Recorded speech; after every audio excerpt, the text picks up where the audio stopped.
Сәлеметсіздер ме достар? Бүгін мен өз басымнан өткен бір қызықты оқиғаны айтып бергім келеді. Бұл оқиға өткен күзде болды. Бір күні мені жақын досым үйіне қонаққа шақырды.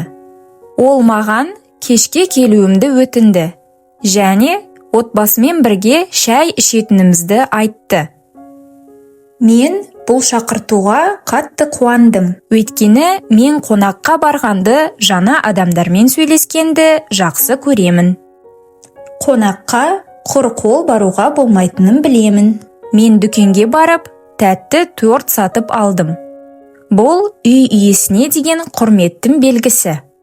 Сосын әдемі киім киіп, досымның үйіне бардым. Мен есікті қақтым. Досым есікті ашып, мені күлімдеп қарсы алды. Ол мені үйге кіруге шақырды. Мен амандасып, сыйлығымды ұсындым. Үй иесі сыйлық үшін алғыс айтып, келуіме ризашылығын білдірді.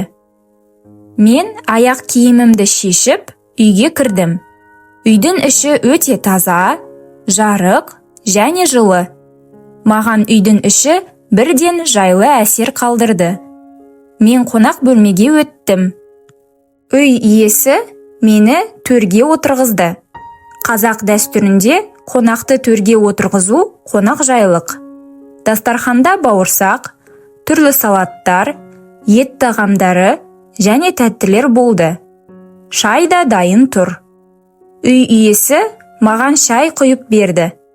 Дәмнен ауыз тиюімді өтінді. Біз дастархан басында жайғасып, әңгіме айта бастадық. Әңгіме өте қызықты болды. Уақыттың қалай өткенін байқамай қалдық. Үй иесі тамақтан дәм татуды бірнеше рет сұрады. Қонақтың жақсы тамақтанғаны үй иесі үшін қуаныш. Әсіресе бауырсақ маған қатты ұнады.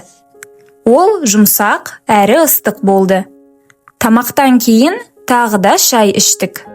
Қызықты оқиғаларды еске алдық және көп күлдік. Кеш өте жылы өтті. Мен үй иесіне тамақтың өте дәмді болғанын айттым. Олар менің сөздеріме қуанды. Мен қайтуға жиналдым.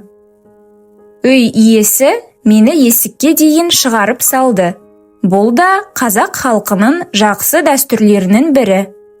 Бұл менің қонаққа барған оқиғам. Тыңдағандарыңызға көп рахмет. Келесі подкастта тағы да қызықты тақырып болады. Сау болыңыздар.